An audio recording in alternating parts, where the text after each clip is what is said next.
Yeah. Yes. I push it because I'm Yeah. pregnant at the moment. Wow. Okay. So Jeepers. I'd push it until that's announced if possible. Okay. Absolutely. But I'm putting my body through a lot at the moment. 5 months post ACL surgery and 3 and a bit months pregnant at the moment. So Reinach goes for a run around the fringes. Reinach puts a kick over for himself. Reinach! Oh, he's more dangerous than climate change. Reinach is in. Hello and welcome to the Rugby Hive. I'm Dallen Stanford, and despite my South African accent, I was fortunate enough to play rugby for the United States on the Sevens World Series. And I'm MacDowell, a former Canadian Sevens international. Back in my playing days, I went head-to-head against Dallen in the USA. For several years, Robin has coached international sevens for various countries, including Canada and Mexico. He's massively passionate about growing the game across the Americas through his MacDowell rugby programs at all levels. I've been fortunate to be a World Rugby commentator for the past decade, getting the opportunity to be a lead broadcaster at the recent 2023 Rugby World Cup in France, the 2019 Rugby World Cup in Japan, and the amazing Sevens World Series. I've also teamed up with USA Sevens legend Perry Baker, growing the global game through Flag Rugby X. It's a non-contact game that helps rugby teams fundraise, grow their playing numbers, and reconnect with alumni. More than a decade later, we are teaming up to bring you insights from legendary players and coaches from around the world. This is the Rugby Hive podcast. Dupont on the outside, back inside is Jalibert. Here come the French, linking beautifully. That's champagne rugby, and I can say that because it's from France. Hello and welcome to the final episode of Season 3 of the Rugby Hive. What a brilliant journey we've had over the last 5 years. And yes, I wanted to look back and calculate from episode 1, which happened in July 2020 with the Springbok legend Brian Abana, the man that raced a cheetah in the wild. How have we been doing? Well, we've interviewed 42 international rugby players and coaches from around the globe across 3 seasons of sheer sleek sensations. Robin, we've spoken to so many Olympians, so many legends, so many wonderful people. What stands out to you over the past 5 years outside of your grey hair? Oh, doozy. So, I have less hair now, but I'm still as fast. I think our audience is all probably pretty surprised that we were able to talk for 42 episodes, a couple of introverts, but, obviously everybody has a story. We're here to share it. The Hive slogan that we've come to learn. It's been super special, and just, the feedback from some of our audiences, mainly my mom and a couple of our friends and our wives that are stuck listening to us.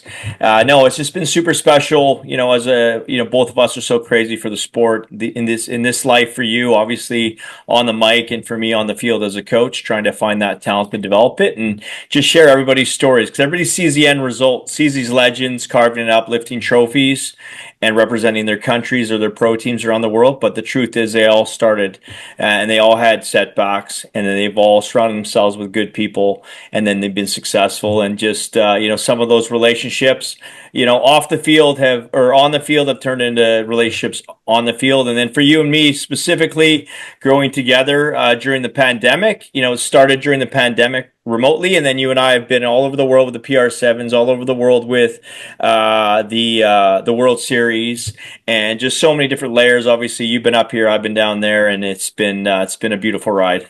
And listen, I think it's going to be so great because we get to cap it off with Ireland playing New Zealand at Soldier Field in Chicago. It's going to be sold out, another 65,000 fans. My Mrs. Verity's coming along. Your Mrs. Sam's coming along. We're all going to be together there, sitting in seats next to each other, sinking a few cold frothy jars. A Rugby Hive reunion to remember. Oh, I can't wait. Verity and Sam just throwing us under the bus for they deserve a trip to Chicago.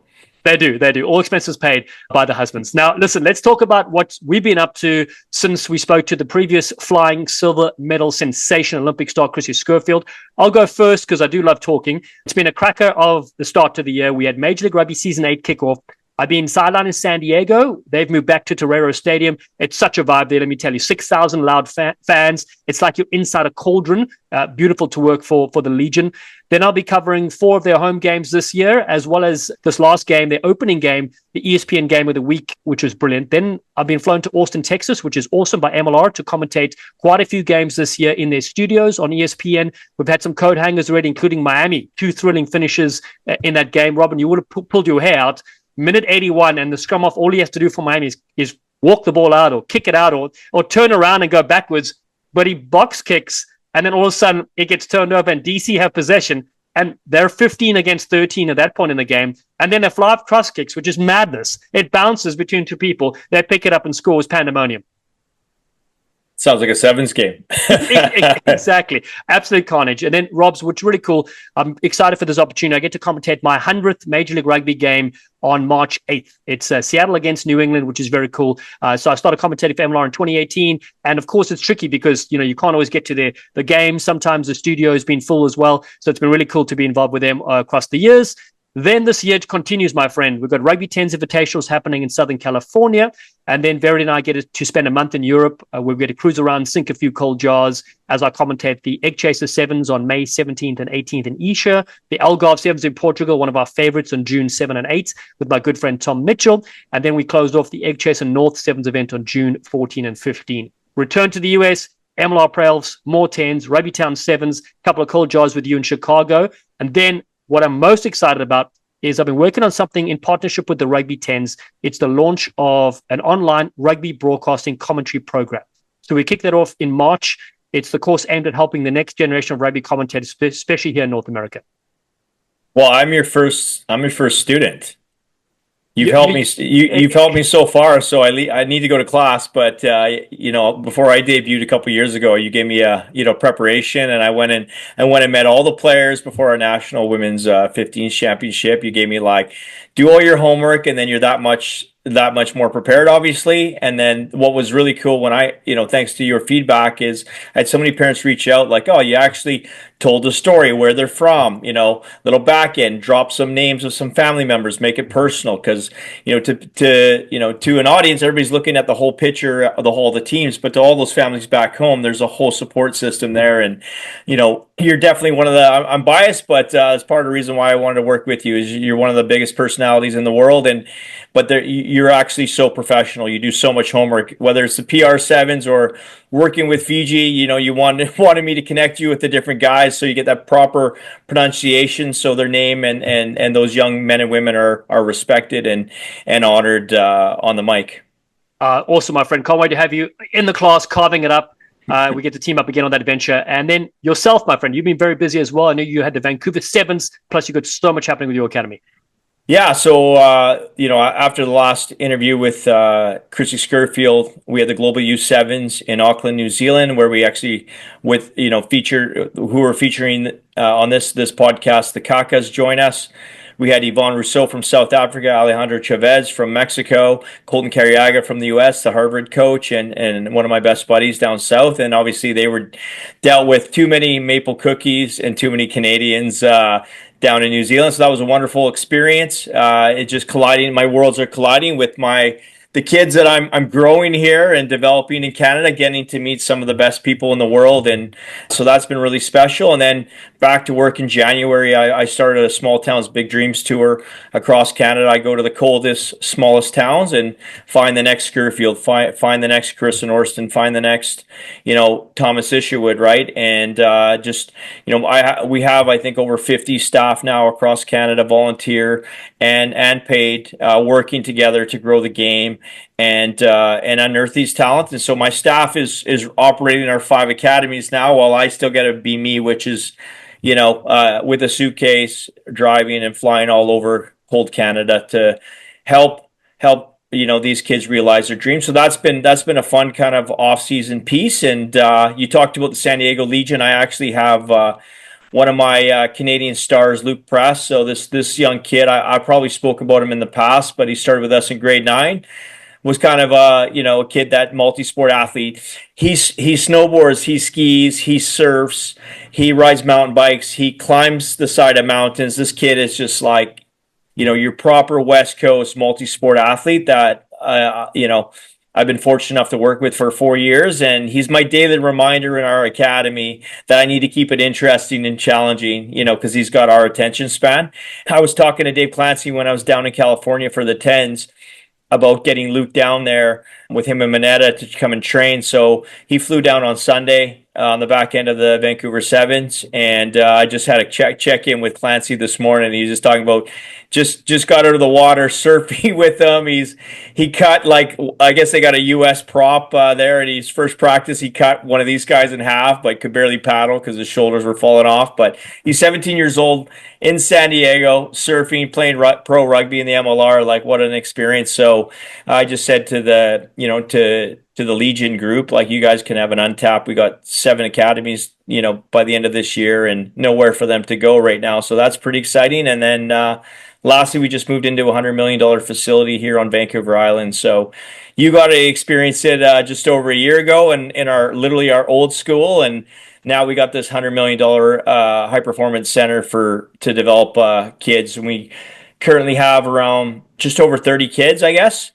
Half of them are local kids on Vancouver Island. Half of them are from across Canada. And then we have an American and 3 Mexican boys and 1 Spanish boy in our academy. So I call it the Hogwarts for rugby, right? So we got these little rugby wizards from all over the world that get to train full time in a beautiful part of the world. And just excited to see them come through. So you'll be commentating them on the World Series, the World Cup, and obviously the MLR. Well, Robs, one thing I say about you're spot on identifying talent, because you told me, hey, Dallen, watch out for these 2-3 players, whether it's in the women's team or the men's teams. And then, truth be told, a year later, they're on the series or are commentating at some event, and you give me the background, the stories and stuff like that. It's truly impressive. Also, I will say, we're lucky in the US that you're developing these players and they're coming to play across the border, which is fantastic. Obviously, San Diego, what a great place to be. But I know you've got players playing all over, which is fantastic. All right, let's switch across to today's guest. You're wearing the shirt, which is awesome. 2 Olympians, they're married, they're hilarious, they're quality entertainers on and off the field. 2 of the very best, Gillies and Shiray Kaka. You had a trip with them. How cool.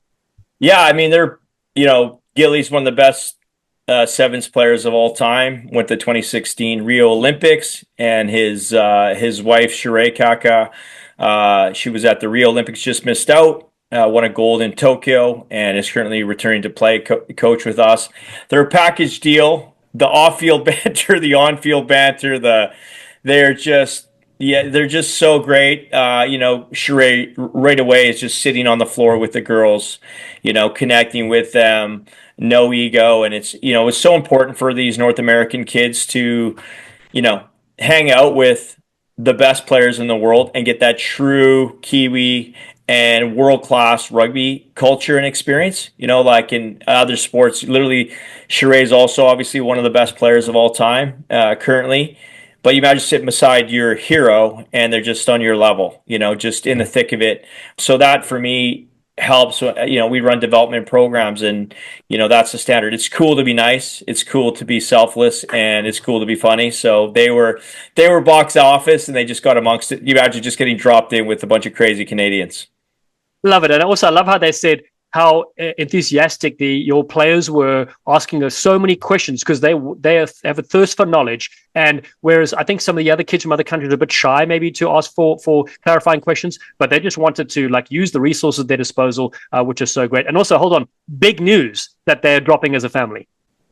Yeah, so Dallen asked a question, just heard, Shiray's coming back from a knee injury, return to play, and they just start looking at each other. We're like, what's happening? Like, are you going to, you be back for Hong Kong? Like, you back quicker? And they're like, we're having a baby. So they're like, when is this being announced? So obviously we're respecting the Kaka's announcement, but she's already 3 months gone, and she's not the only one in that Black Ferns team that wants to have a baby or has had a baby and wants to come back and play after that. Can you imagine I already told them I've already signed them. It's like Andre Agassi and Steffi Graf. Like, we'll give MacDowell Rugby full and Rugby Hive's full sponsorship for their children. So genetics.com.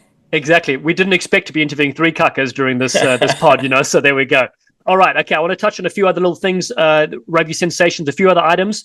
If you have a sevens team and you want to go to the Algarve Sevens in Portugal for that festival, whether it's a social team or elite, the men's and women's category, there's still a couple of spots available. That's on June 7th or 8th for the biggest party in the world, algarve7s.com. And then if you enjoy sinking a few drinks with your friend, the Golden Nectar is produced by Avant Brandy, co-founded by 15 international rugby players. I happen to be on that list as well. It's voted best brandy in South Africa, available in South Africa, the UK, coming to North America soon. AvantBrandy.com to enjoy your bottle. And then on the Flag X front, we've had a great partnership with the National Collegiate Rugby Organization, over 650 women's and men's college teams. One of them is going to win Perry Baker to come to their school for a 7th session in the next couple of months. So rugby clubs, reach out to me if you want to get involved, if you want to fundraise, increase playing numbers anywhere in the world. TagXinternational.com for more information. Robs, how cool. One of the teams get Perry Baker to come to a session anywhere in the country. Well, he's got to come up here. I got one more race left in me. Again, there's an example of a world-class human, world-class player that is just down to earth and loves his rugby. I saw him at the 10s again, and he's just mixing in with the players and the coaches. Like, he was screaming he was cheering for everybody every game. I loved it. He's class. How much of a head start would you want in a 100-meter race? Nowadays, I need about 90 meters. I was going to say 50 meters, but okay, we'll push it up to that. I raced a 14-year-old the other day, and I beat her by like literally one gumboot. So my stocks are pretty low. All right, Robs, listen, it's without further ado, let's thank some of our superb partners, World Rugby Shop, who produce our amazing range of clothing. Go to worldrugbyshop.com, type in Rugby Hive on the website and order some of those sleek, sensational items. Gilbert Rugby Canada, gilbertrugbycanada.com. They, of course, supply their wonderful items we have, plus a precision rugby ball designed by Robin himself. You will not miss a kick if you follow his instructions and you use that ball as well. I'm 100% strike rate. Again, I go from underneath the post just so I know I can make it, but still, get your rugby ball over there. Rugby Coffee, keeping us caffeinated like absolute sensations. The two founders, as we said, unbelievable people, always looking to give back to this beautiful game. Visit us.rugbycoffee.com, grab a fresh bag or 20. Bruce Biltong, delicious, sensational snack here in North America. Here in America, where I eat that, brucebiltong.com. And then in Canada, Robin, of course, Canada Biltong supplying you, keeping you stocked, canadabiltong.com. I missed out on getting my free massive box of Biltong and Drovors because I wasn't at the Vancouver Sevens. But anyway, I'll get it next time. And then Tsunami Sport, the eco-friendly teamwear for all sports. Don't just play, inspire. Tsunami make eco-friendly range of merch. Go visit them if you want to get some individual stock like I'm wearing right now. Tsunami-sport.com and Legacy Eco Sportwear as well if you want to get some team wear. And then don't forget, we're open for business. If you want to get your brand advertised, you would like to send us some of your items to try out, we'll get you on the social channels, so message Robin or myself. All right, time to get to gold medalist Shiray Kaka and her All Black Sevens husband, who she makes fun of, Gillies Kaka. Keep connecting us on the socials, at Rugby Hive on X, Facebook, and YouTube, at My Rugby Hive on Instagram, and our website, rugbyhive.com. Please be safe out there. We appreciate all the support. Time now for Season 3, Episode 36. What's that? It's just that it's recording. Oh. With the spies on me. Oh my gosh.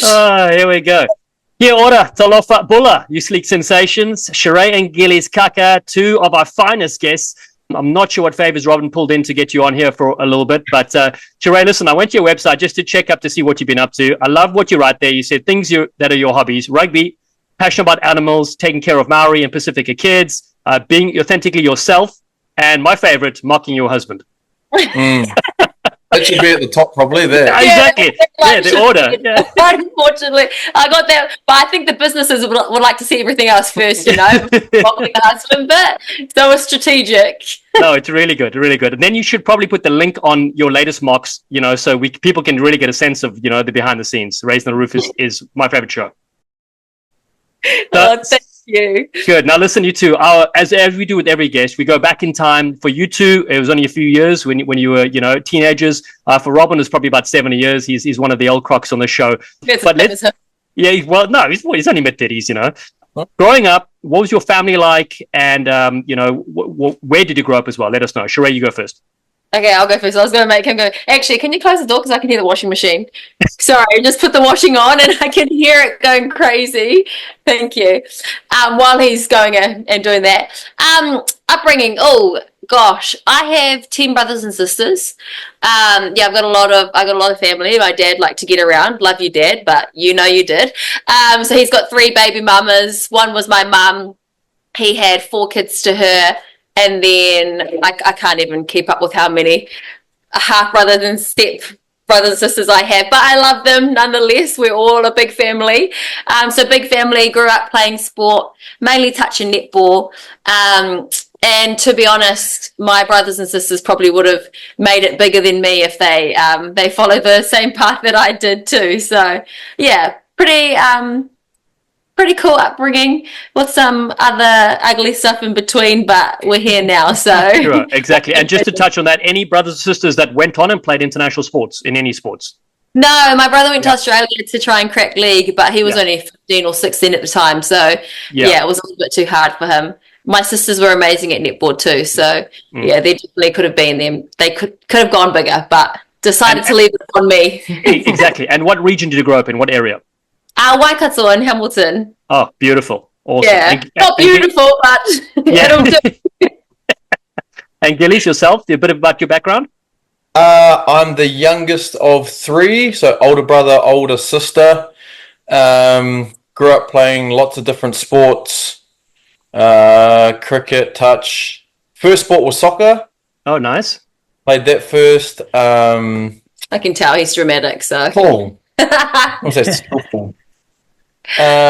Grew up in a small town about an hour out of Wellington, Greytown. Grew up there. Awesome childhood. Spent a lot of time with my cousins. We had, I think, 3 or 4 houses out in the country, so we'd just go to anyone's house, go for dinner. Our other neighbours, they had a tennis court, so we used to practice rugby there a lot, and was good character building. I love it. And then your brothers, were they pretty sporty like yourself? My brother was good at tennis. He didn't play rugby until I think his last year of college, but he was good, real skillful, but it just really wasn't for him. He went down the musical route, and he's a musician in Australia. Oh, wow. Yeah. My sister, she was real good at sport. She was probably 10 years too early. She used to smash me at rugby when we were younger. We were on the same team, so... Oh, that's awesome. I love it. Oh, it's great. Great when the siblings have good rivalry. Robin, the same thing. He was rounded by sisters like a parked car. To be fair, that's a true story. My sister is way better athlete than me, similar to Shiray. So, but she inspired me. So before I actually get into the question, I'm just like staring at this George Strait. So those people that are going to view this on the video, really Gillies, in New Zealand, we got to work together. It was like cowboy at heart. I gave him one of my rodeo hats. And song. Rugby. Troubadour, probably. Okay. Favorite song? Oh, there's so many. There's so many. Throw it away, I think. Throw it away. That's also Does good. it give it away? Yeah. Give it away, yeah. Yeah. Now, when did you become a cowboy? And tell me about your Western lifestyle. I actually remember it was when I was playing for Hawke's Bay, and me and one of my good friends, Isaac, he was a big hunter. And it was for some reason we just got into Josh Turner. And we started listening to some of his music, and that probably would have been 2014 or something like that. And then we just got big into country music, and then it's just become a lifestyle. Ron, sure. No, it hasn't. It's not. All he does is wear the hat. Okay, guys, wears the hat. Takes a video. but wearing the hat, you then become the person, right? I mean, yeah. I've been trying to butter up Shiray to get me a horse, and then I'll be fully living that. A donkey, at least. So, but hey, it's I moved to the Canadian prairies after growing up on an island myself, and everybody said, well, you're not a cowboy. You grew up on the island. I said, well, I wasn't a rugby player before I was a rugby player. I was a hockey player. So I dove into the Western lifestyle, and I wore my black felt hat at the Hong Kong Sevens banquet in 2015, coaching Mexico. So there's lots of questions asked because I was traveling around. So I appreciate you representing. Gillies, we'll start with you. But when did rugby really? Did you start to take it to the next level, take it seriously, and what was your motivation? I think it would have been. I didn't really take it too serious. I loved it when I was at high school. It wasn't until I had to decide what I was doing after high school, and then I was thinking, oh, pretty good at rugby. I don't know what else I'd do. I'd like to do that for a job. So straight out of high school, I moved to Spain for 6 months. One of my best mates, his dad was coaching over there, so I managed to get over there, and we ended up coming back because payments weren't right. So I ended up coming back, living with my parents, and then got into the Hawke's Bay Academy. And then from there, it was pretty much just all rugby. I don't want to get a real job. All my mates had gone into real jobs after high school, and they said, don't come and do this lifestyle. So, and now we regret it because now we're like, okay, we're finished rugby. We have no job now. Should have gone and done that. Yeah. But there was a turning point for you though, because when you chose sevens, that kind of your chances of making the All Blacks or the Māori All Blacks, was it? Yeah. Once I'd started playing sevens, it became. I think they always used to have a real big national comp here in New Zealand. And then I'd caught the eye of Sir Gordon Titchens, and I was still in the 15 system in that, and then it became a choice of did I want to become a full-time sevens member or dabble into 15s and sevens at the same time. So I think it would have been about 2013 or 14, I decided, I'm just going to play sevens and just try and go down that.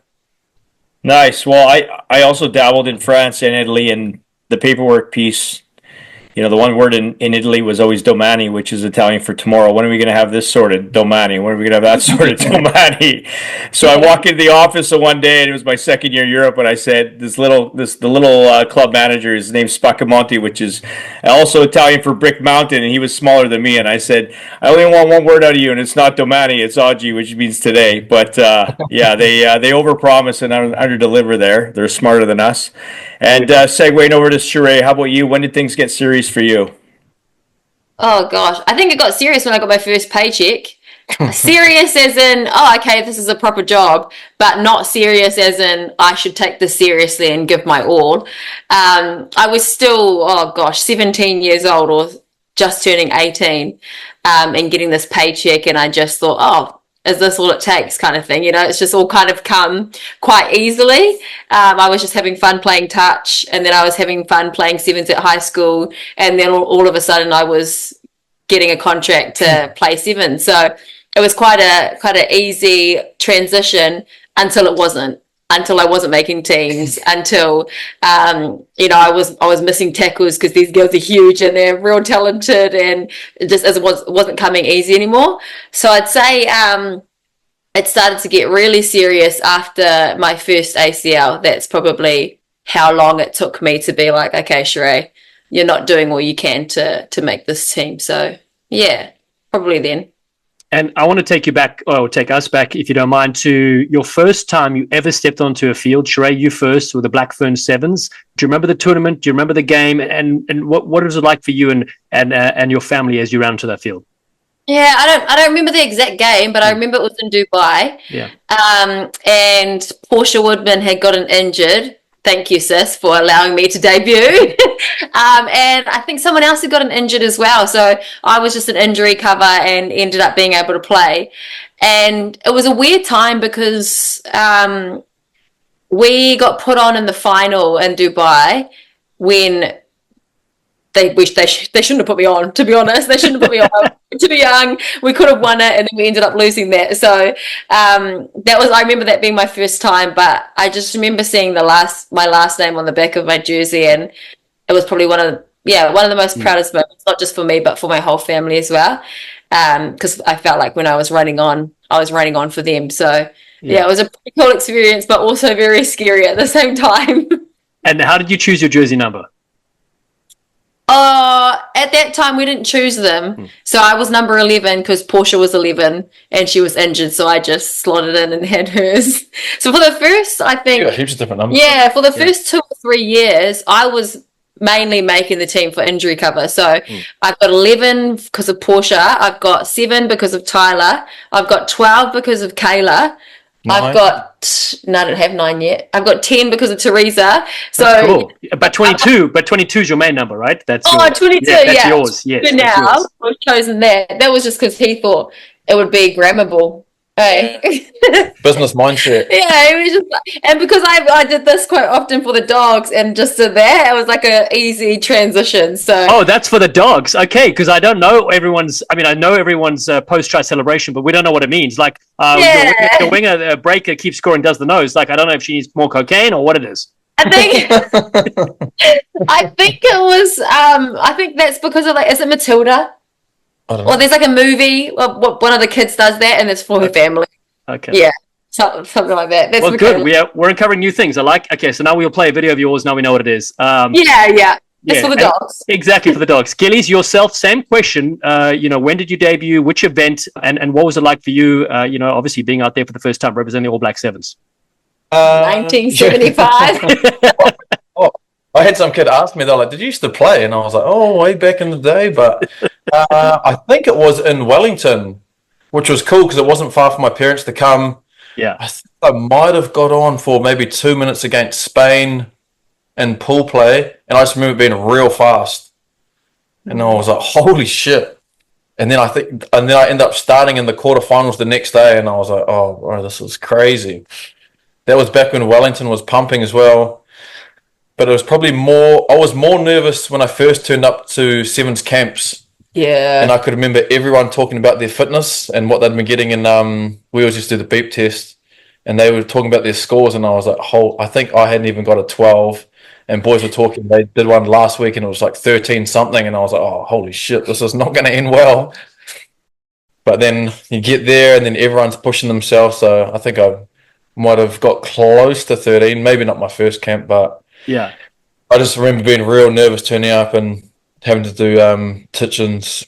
Well, I want to thank you. I want to blame you guys because our coach at the time, just before your era, Al Caravelli was our coach for USA. So I played 06 to 09, and Sir Gordon Titchen was his best friend. So whatever Titch did, he did. So I remember 13 was the minimum because 13 was the minimum for us to make the team. And then he would do this crazy fitness afterwards. And we were all like, where's this guy come up with this stuff? We found out later because we would scrimmage when we traveled to the Wellington Sevens against your team all the time. And it was always him and Titch just sitting there. And then to rub it in our faces, after we were done with a hectic session, we would then, get ready to leave, and the rest of your team would get on the try line, and they would just start doing sprints, and we were just going, "Oh wow!" But Titch did it just to get in our heads, So yeah, I was going to say, I think he was good at that mental warfare. Of even we'd have when we were training here in the Mount, and schools would come visit.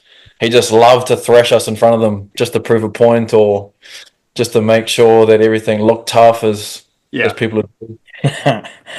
Yeah, I love that. I remember playing against you guys, before your time as well, because I'm 70 apparently, same age as Dallen. But we played in South Africa and George there, and we played New Zealand, which was nice because they always got the better training fields. Because Titch would always make sure the All Blacks had the best fields, because we'd just be, all week we were training on a dust field, and my feet were bleeding because I only had metal studs. And then we got to go train against New Zealand. We're like, oh wow, they've got grass here. This is nice. But anyway, yeah, same thing. Our subs are sitting on the bench, and their subs are just getting pounded in the end zone. But yeah, fitness test wise, we followed New Zealand as well because that was the standard, of course. So thank you as well this side.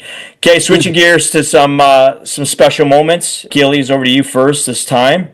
You debuted at the first ever Olympics 2016 in Rio there. What was that experience like? How was your selection process? Were you for sure in?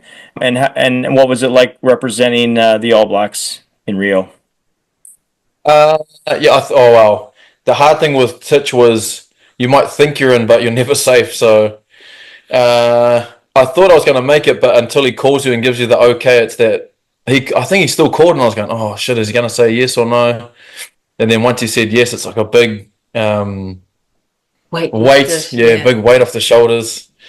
So that was cool. Growing up, I didn't even think going to the Olympics was a possibility.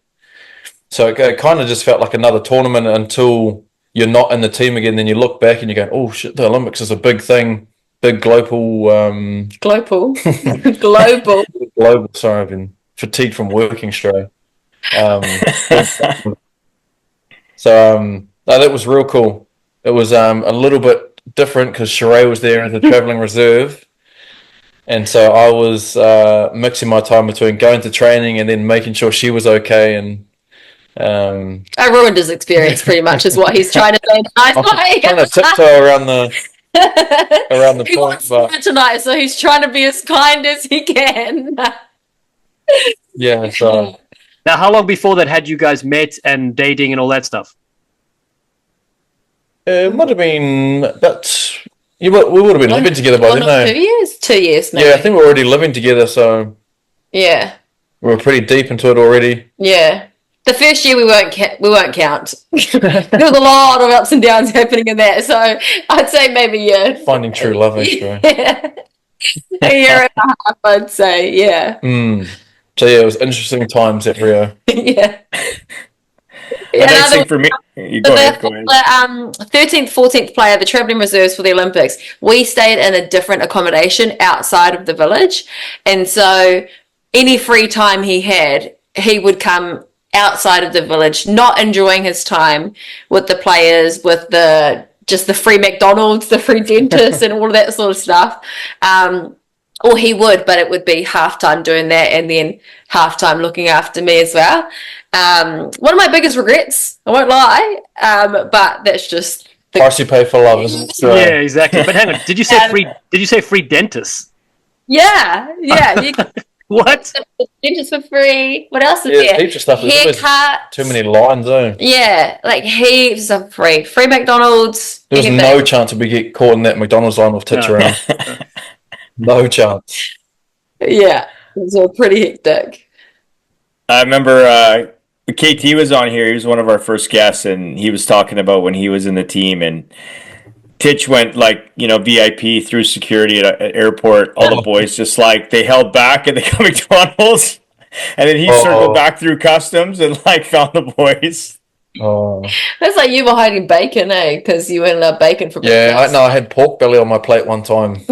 And then I went to go walk in the elevator, and then the doors opened, and he was standing there. You know what? He's so good. I love He had that special knack of just turning up at the right time. Well, wrong time for us, but right time for him. Yeah. I think I have to harness my inner Titch at times because I'm just old man now, so I'm always bad cop with everything. I'm tough on you guys because I want you to realize your dreams. I want you to be successful, but somebody has to play bad cop. Yeah. Yeah. So let's. You shared a bit about your Rio experience, Shiray, in the slums of Rio. Let's talk about Tokyo. What was the COVID Olympics like? And obviously winning the Black Ferns winning their first gold medal. Yeah, it was pretty cool. It was hard because he lived in Tokyo at the time. And so there was a big plan to have all of my family over and for them to stay with Gillies and it just be a cool experience for everyone. So the disappointment of that was really hard. But also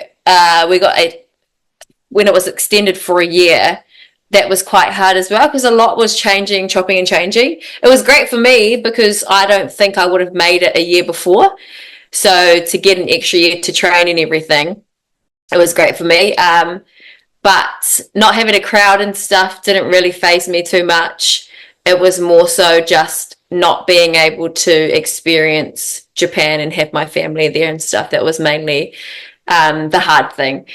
And same again, with all the free stuff, all the yum food. It was just, and my roomie was Ruby.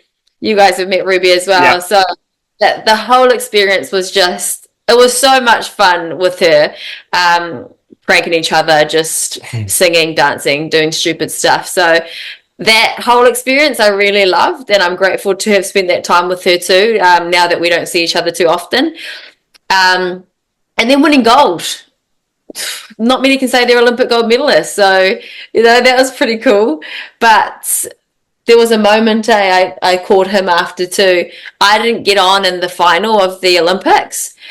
And so although we won, there was a disappointment piece there as well. Being an athlete, we're stupid like that and think, and not happy for the gold medal but sad for not playing. So I called him and a couple of other friends, and they were just so happy that we had won gold, and almost thinking like, why are you being stupid? Enjoy this moment. You may never get this moment again. And look, I get injured and I didn't get that moment again. So it was pretty cool to have people around me just remind me of what I have and what everyone wishes they had. So yeah, it was a really cool time. Yeah, I mean, let's be fair. You've played in Sevens World Cups. You guys played on the series as well, and you have probably a lot of medals in your household as we speak. But to win a gold medal at the Olympic Games, I mean, truly remarkable. In fact, Gillies, that you got to go as well. I know Shiray always tries to one up you, so getting a gold medal was pretty bloody lacquer. Now I want to switch across, okay? Because obviously, Shiray, you still got a lot left in your tank, but I believe you made your coaching debut at the 2024 Global Youth Sevens. What was that experience like? That wasn't my debut, actually. Yeah. Okay, no, sorry, it was That's mine. right, that was yours. That's right, Shiray. Oh my God, okay, so I have never seen myself as a coach.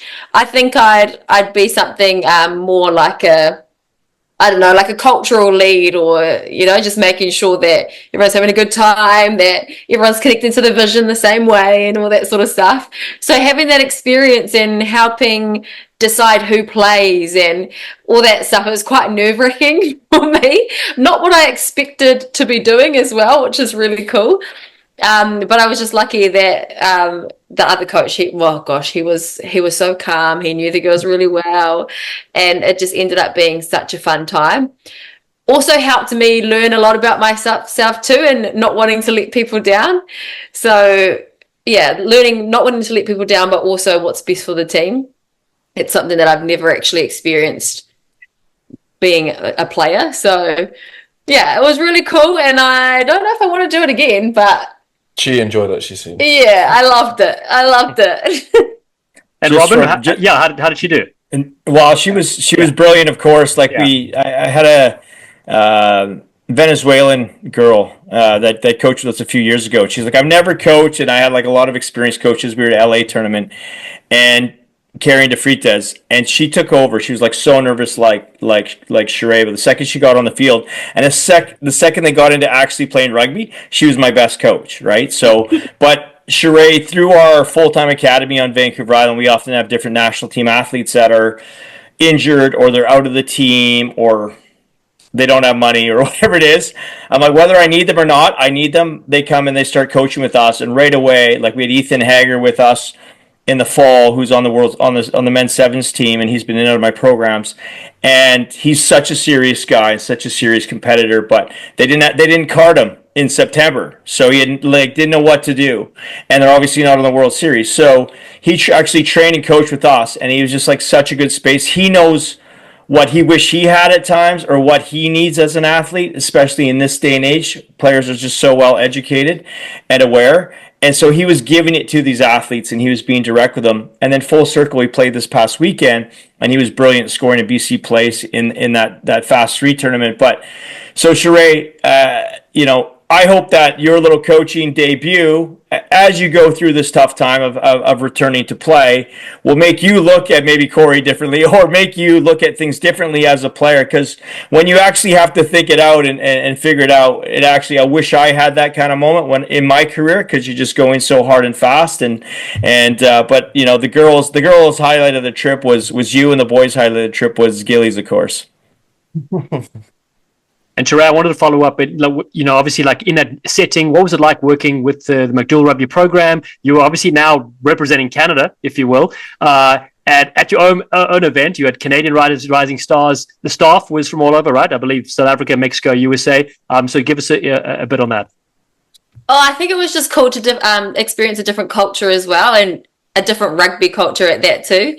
And also just with the different levels of what am I trying to say? Like, they just wanted it, which is kind of different. Whereas New Zealand, we have it. right? We've got the skills, we've got natural abilities and all of that sort of stuff, but these kids wanted it, and they wanted to tackle, they wanted to be better, they wanted to, they just wanted to do well.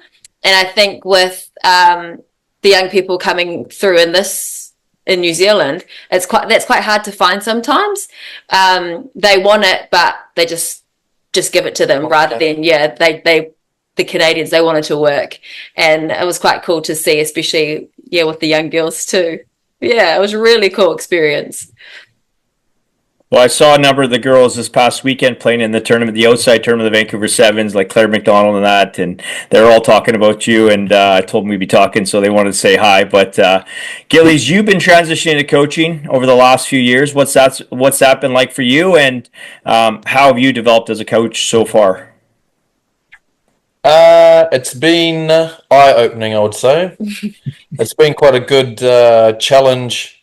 I've managed to do some club rugby stuff and some like under 18 regionals, which is more elitish. Like we had some pretty sharp boys who were in the NZ school set up. So it's a good contrast of what grassroots rugby is compared to that elite stuff.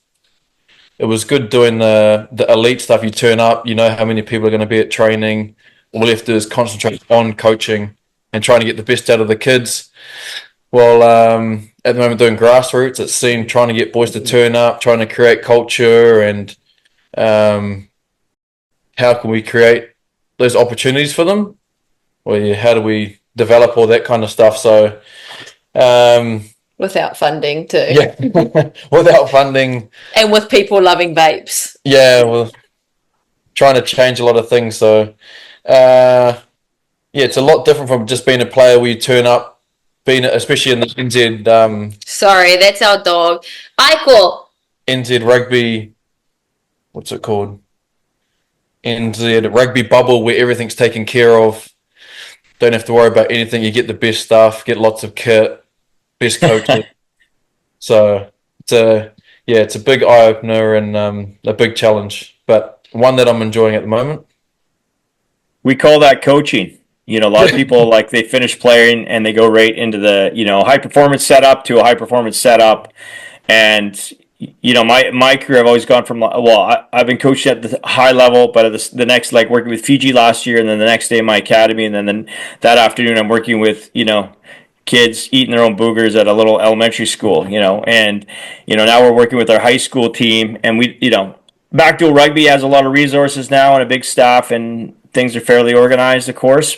But I coach the high school team with Chavez, and we don't have balls, and we don't have cones, and we don't have jerseys, and I'm looking at 30 kids that have never played rugby before, right? And I have to trick them into playing rugby. So like I'm the best rugby salesman there is. It's like, sell them on it, right? Sell them on the culture, and that's why we came all the way to New Zealand. So yeah, I mean those experiences coaching at that grassroots level, well, two things help you develop as a coach, and the other piece is help you appreciate when you get to coach at a higher level. So love that.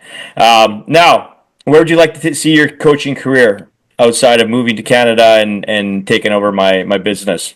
Yeah, well, that'll be good. That'll be good fun. I think a big thing that I would like to do is just globetrotting around helping different, like as you say that, like Canada, like the rugby's not big, but there's a lot of potential. I think that's a good thing about starting from that grassroots level. There's a lot of opportunity for potential, and to see the kids and see how much they improve. Even where we are at the moment, like I think our first training we had 7 people, and then last night we would have had close to 30. Which is an awesome thing just for our small community, and even it's got a lot of buzz in the community, trying to get a lot of old boys back around. But that's the avenue I think I would like to do at the moment, kind of trying to go and grow the games where people don't have as much opportunity, as much funding and stuff like that. Even though I'd love to get paid, but I think the bigger picture for me is that trying to give people equal opportunities. Yeah, he's quite good at seeing what's wrong and then being able to give solutions to the coaches or to players or whoever for it, so they can do quite quick fixes as well, just even in a pass or in a kick or things like that too, or just even watching one game, he'll say, oh, they need to do this more, and it's really helpful and beneficial to the team. So I think, yeah, that'd be cool. As long as I get to globetrot with him, then he can go wherever he wants. Wherever he wants. Yeah. Love that. So let's segue to the Kaka farm. We're always seeing videos and pictures of the Western lifestyle in New Zealand. Tell us about your farm. What's going on there? It's just, we'll show you. Can you see out there at the moment? Oh, it's beautiful. Yeah. So just how many acres is it? Come on, cowboy. Just 20 acres. But someone said if you've got 20, you might as well have 200. So it's a little bit, needs a bit of maintenance. I just had surgery 3 weeks ago, so I haven't been able to do anything. He didn't do anything before the surgery. So I don't know why he's saying it's for the surgery. Well, that's fair. Well, Shiray never does anything, so. Lie. Yeah. You're talking about the farm, not about what I don't do. Yeah, so it'll be looking schmick once I get back using both my arms. Yeah. I got 3 cows, 2 pigs, 3 dogs and a cat, and got some fruit growing, got some apples. Finally got the first apples on our apple tree. Yeah, passion fruit. Passion fruits have come through. You guys have Fijoa where you are? What's it called again? Fijoas? No, what's that? Oh, okay. Well, we knew, I think it's maybe only a New Zealand thing, but it's Just a nice part of guava family, maybe. Okay. And what color is the fruit? Green. Green with beigey flesh you eat. Wow. Okay. Yeah. And so then so you got all these fruits, and then do you also grow other fruits and vegetables? Oh wow. No, never heard of it. Wow, it looks quite cool. Okay, next time you come to New Zealand, you can try it. So what else is on the garden? Yeah. Yeah, and are we allowed to swear on this? And a shitload of it's like, what is it? Like, what's the gorse? Do you guys have gorse? Oh, gorse. I think it's a Scottish thing. Oh, okay. Yeah. Well, someone invaded the land and brought gorse over, and it's a prickly bush that just grows like crazy. Oh no! It's and then unkillable. The seeds are in the ground for like 10 years. 50 years or something. Yeah. Oh. Wow, that's terrible. That's crazy. Well, Scott. And do you have names for some of your animals, right? I believe. Yeah, they're supposed to be eating meat, but then they got turned into pets once Shiray named them. Come on, give us some of the names. Mede, Todd, and Skittish.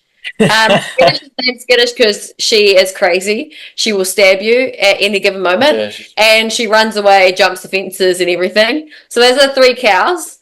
The pigs are just called Pig. Yeah, they don't have names. Pig, and Pig-a-leg. They used to have names, but I don't know what happened. They've outgrown their names. Yeah, they've outgrown them. Now they just listen to Pig, so that's their names. And your dog? Champ is our pit bull, and then Icor is the Labrador. And then we're looking after our family dog at the moment. Her name's Millie. Yeah. Love it. And then Goosey is the cat. I think I want some content of Gillies riding skittish. That seems like a good one to get on. That's a real cowboy. Oh. If you can do that, then I'll buy you a horse. Oh, okay. No way. I'll buy the horse if you get on. Oh, there you go. Yeah. That's no deal. Got to get on. All right, just circling back to December. Gillies, what was your experience like working with our crazy crew, and what were some of your memorable moments with the kids? No, that was cool. It was awesome. As Shiray said, it was cool to come see how a different crew and culture run, and then you just had everything lined up, so all we had to do was worry about coaching, which is what we wanted to do. And again, with the boys, I really enjoyed. They weren't afraid to ask questions. A lot of people in here in New Zealand, even last night, I asked the boys a question. No one wants to answer. No one wants to put their hand up and be vulnerable. And then I think when I asked a question there with the Canadian boys, it's like everyone's hand goes up. So it's good to. Everyone always says there's no stupid questions. You want to know if you're doing something right or wrong, or you want the answer before you do something. So I was real pleased that boys were willing to try and learn and get better. Yeah, we both were driving home from Auckland, and we just couldn't stop smiling. We've just thought that was such a cool experience, and we got to do it together. But then also had a cool management crew where we went and got feeds and stuff together, and just enjoyed each other's company too. So yeah, it was a really really cool experience.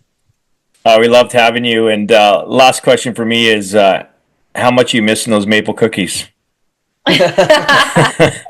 Other maple stuff too. I'm jealous of everyone going having caramel apples in Vancouver. That is what I was crying about. Have you tried them? No. Oh, you're missing out. I just eat apple, Shiray, not caramel. Oh my gosh. Oh, that's it. You too. No, listen, we gotta ask a bit about the return to play, Shiray. So tell us about your process. Obviously it must have been pretty tough and is pretty tough currently, but let everybody know how things have been going and what the future looks like. When is this airing? Robin doesn't do any of the edits, so he just leaves it up to me. He's pretty useless. So this will end next month. So next month. Okay. Yeah. Do you know when next month? I would guess, let's go at the earliest, the middle of next month, March 15th. How long are Oh, it's the 2. Yeah, okay. I was just thinking if the 15th. I can push it if there's a special date you want it to come up. Yeah. Yes. I'll push it because I'm pregnant at the moment. Wow. Okay. So, Jeepers. I'd push it until that's announced if possible. Okay. Absolutely. But I'm putting my body through a lot at the moment. 5 months post ACL surgery and 3 and a bit months pregnant at the moment. So I've been all over the place. My mood is all over the place. Sorry, Gillies. Oh. And then also just been so tired. So the past 3 months have kind of been blur. a blur. I would say a blur. So it's quite nice. The past 2 weeks, I've got a new rehab team, a new physio, and a new SNC who have just been amazing. So I am working with them currently and feeling the best that I have in since I've done my ACL, which has been quite good. So running again, gymming again, and my knee is doing great. Yeah, doing really good. Well, to talk about a massive announcement, I mean, this was just a little return to play question. Sure. Well done, you two. I mean, that's very sleek racing snake of you two. Unbelievable. Well, you're going to fill up the farm then with a big family, which is brilliant. Yeah. The plan is to come back though. Like that's why I'm still training. I see a lot of the girls, and I suppose the boys as well. After a game, going and hugging their kids. So that'll be a dream of mine. It'll be a cool thing to be able to do. So yeah, whether it's 15s, whether it's league, whether it's 7s, I'm not sure, but the goal is to come back. Yeah. No, we need to see the celebrations come out again. Now that we know what they are, come on. It might be different now that I have babies. That's true. That's true. I just want to comment on a thing. I love when you two appeared together on Raise the Roof as well. The banter. Do you guys have? Is that a sponsored gig at the moment? It should be. I mean, that should just be. You should have your own TV show. To be honest. Yeah, we're working on it. Okay, you are. Restart it back up. It's just we just need to get off the couch and do it. Yeah, no. So it's not fun or anything. So the hard thing is that we're having to record it and then edit it and then everything. Okay. We'll need to find you some sponsors. It'll, instead of keeping up with the Kardashians, we'll be keeping up with the Kakas, Yeah, that is the goal. We would love sponsored. We would love a TV show, but at the moment, it's nothing just yet. Yeah, fingers crossed. Yes. Well, I just got a phone call from the headmaster at Dilworth College in Auckland about maybe some reason why there was babies happening. Who knows? I don't know. No, congratulations, guys. I can't wait. And consider your child's scholarship offer already on the table. Fully contracted. By the time they're 15, MacDowell Rugby will be global. We already have an academy in New Zealand. It's fine. Yeah. Shiray will be the headmaster. So, no, that's awesome. Oh, no, there'll be a lot of stuff going down if I'm the headmaster. Why do you want kids? There's a bad cop in there. Doesn't one of your teammates, like, she has 2 kids and then made a comeback?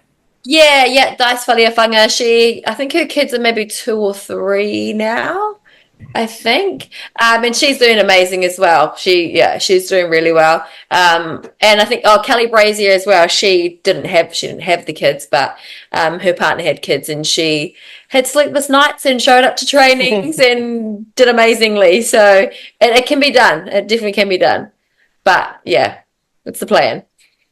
Love that. Well, we'll be watching. Just one last question, Shiray. Just how has Gillies been in your corner as an athlete? Obviously from a serious side and a banter over your career as his ended, and then he's been in your corner. He's been amazing. I think just because he understands what it takes to be an athlete as well. He did promise me when I was going to the Olympics, he promised me that he'd cook my dinners to make sure that I was, eating healthy and stuff. That lasted, a week and a bit? I'm still doing it now. You're not. It lasted like a week and a bit, and then he just wasn't doing it anymore. But just the natural support of, I get home, I want to sit on the couch, I don't want to talk. Sweet as, that's all good. He just understands that it's not an easy task trying to become an Olympian, and the mental struggles that come with all of the ups and downs. He just understands that quite well. So, and then even when I failed and didn't make the Olympics, he was even more so in my corner. So he made that process a lot easier as well. Very lucky to have you, aren't I? Oh, turn it up. Turn it up. Actually, Gillies, the laundry's done. The laundry's done. You need to go next door.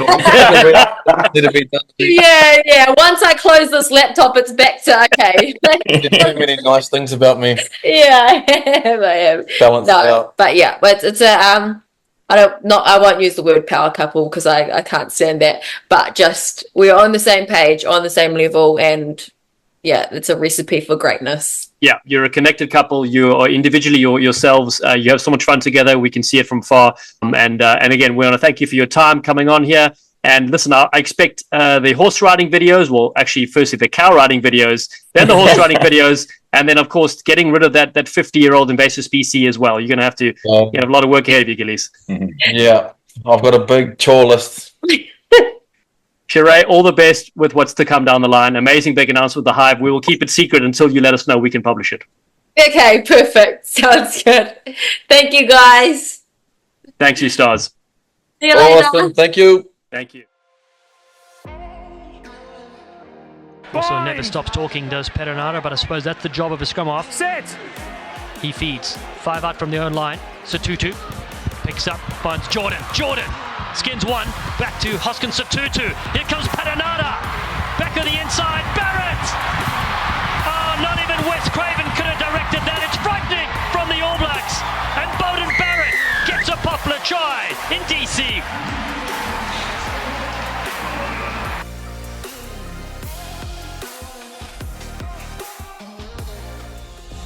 Thank you for listening, you sleek sensations. If you haven't already, please subscribe to Rugby Hive Podcast and catch us on all the socials at Rugby Hive. We appreciate your support. Be safe out there, and we'll see you soon. On the left-hand side, and a dummy, they're over! Totoro Matsushima!